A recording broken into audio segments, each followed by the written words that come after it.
안녕하십니까? 네. 자, 교육부가 지금까지는 자사고 폐지에 대해서 일괄 전환을 언급한 적까지는 없었어요. 하지만 어떤 맥락에서 2025년부터는 이렇게 하겠다라는 계획을 언급한 거죠? 사실 교육부가 이게 확정된 방안은 아니고 예. 지금 검토하고 있는 여러 가지 안 중에 하나다라는 설명을 좀 거듭하고 있다는 말씀을 좀 드려야 될 것 같고요. 지금까지는 교육부가 이제 단계적 전환, 올해만 해도 지금 24곳의 자사고를 평가를 했었고 내년에 또 40곳 넘게 지정돼 있는 거 아니겠습니까? 그 예정돼 있는 이런 평가를 통해서 탈락한 학교는 좀 탈락을 시키고 남은 학교들 놓고 사회적 합의, 여론을 또 모아서 그때 가서 이런 시행령 개정을 추진하더라도 그때 가서 하겠다. 약간 이런 입장, 상당히 점진적인 입장을 지금까지 지켜왔었던 건데요. 네. 근데 지금 이 방향이 전환될 수 있는 가능성이 지금 처음으로 나온 겁니다. 근데 이런 방안이 그동안 검토 중이었을 수는 있겠다 싶었던 사인들 그전에도 몇 가지가 있었거든요. 대표적으로 9월 30일에 윤해 부총리가 취임 1주년 기자간담회를 하면서 자사고 외고 문제 어떻게 할 거냐라고 물었을 때 굉장히 고민이 많다 이런 말을 했습니다.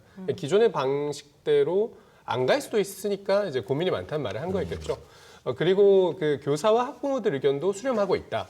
시도교육감 협의회 의견도 듣고 있다. 이런 말을 했었거든요. 예. 시도교육감 협의회가 지금까지 꾸준히 이 평가를 통한 일반고 전환 말고 교육부가 좀 총대를 메고 직접 일괄 폐지해라 꾸준히 주장을 해왔던 단체입니다. 그런 면에서 좀 가능성이 좀 엿보였다고도 볼 수 있고요. 또 다른 사인 보자면 9월 23일이죠. 더불어민주당 최고위원회에서 김혜영 의원은 국회에서 이 교육위원회 소속이기도 한 의원인데요. 공개 발언을 통해서 자사고 외고 국제고를 초중등 교육법 시행령상의 이 근거 조항을 삭제를 통해서 일괄적으로 전환할 것을 요구한다. 이런 식으로 제안을 내놓기도 했습니다. 이 보고가 이뤄진 게 9월 18일이라고 하니까 이 시간순을 따져보면 맞아떨어지는 부분이 있달까요? 먼저 보고가 되고 김혜영 의원이 언급하고 부총리가 고민한다는 발언까지 일맥상통한다는 것이고요. 일단 점진적 전환이라는 게 좀 평가를 통한 전환을 얘기하는 건데 일단 이런 식으로 좀 맞아떨어지는 부분은 확실히 있는 것 같습니다. 예. 네. 그동안은 사실 그래도 좀 조심스럽게 계획을 언급하는 부분들이 있었는데 방향 전환 검토라고 교육부에서 확정적으로 말을 하게 된 계기가 있을까요? 사실 이런 점진적 전환이 그전에 사실 재정 평가를 했을 때 10곳의 자사고가 떨어졌지만 이 학교들이 전부 소송을 제기하지 않았습니까? 그러니까 법적 소송을 걸고 또 이 학교들이 또 가처분 신청을 통해서 집행정지를 걸어놓은 상황이거든요. 그래서 이 학교들이 전부 자사고 신분으로 또 학생을 받고 있어요, 올해. 그런 상황에서 앞으로 또 평가를 한 학교들이 전부 소송으로 간다고 치면 내년에 이 학교들의 숫자 훨씬 더 늘어날 가능성이 높고요. 그렇죠. 그렇게 됐을 경우에 이 모든 학교들이 다 소송을 걸어서 어디는 이기고 어디는 지고 또 어디는 2학년부터 일반고 전환한다, 어디는 또 1학년 때부터 전환한다 이렇게 서로 막 달라지기 시작하면 굉장한 사회적 혼란이 생기는 데다가 그 와중에 또 평가에서 살아남은 자사고들은 오히려 인기가 올라가는 이런 상황들이 만약에 펼쳐진다고 하면 제도가 제대로 작동하지 않을 수 있지 않겠느냐. 이런 학교들이. 단계적 전환 정책의 한계가 느껴진다는 교육부의 말이 뒷받침되는 거겠네요. 한계에 부딪힌 상황이라고 인식한 게 아니겠느냐. 이렇게 볼 수 있는 점이 하나가 있고요. 또 하나는 지금 조국 법무부 장관 사태를 어쨌든 거치면서 우리 장관은 오늘 떠나긴 했지만 이 교육적 과제는 남아있는 거 아니겠습니까?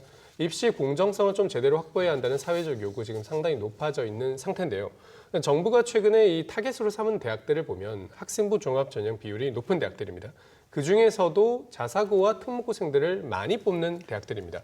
결국 이 고등학교를 갈 때부터 일반고가 아닌 다른 학교를 갈 때 일종의 다른 세상이 펼쳐지는 것 아니냐. 그래서 이 학교들을 일반고로 전환을 하는 것이 고교 체제를 문재인 정부 표현대로 말하자면 단순화시키는 것이 입시 공정성을 높이는 방안이다. 이렇게 지금 보고 있는 것 같습니다. 네.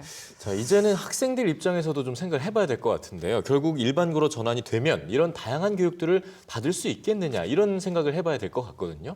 근데 이제 정점에서 보면 계획 안에 2025학년도가 언급된 건 보면 아무래도 고교 학점제를 이런 해법으로 좀 보고 있는 거 아니냐 이렇게 볼 수 있지 않겠습니까? 네, 그렇게 해석이 됩니다. 2025학년도 고교 학점제가 전면 도입되는 시점인 건데 교육계 반응을 보면 꾸준히 일괄 전환을 요구해왔더니 전교조라든지 사교육 걱정 없는 세상이라든지 이런 진보단체에서는 대체로 긍정적인 평가를 합니다.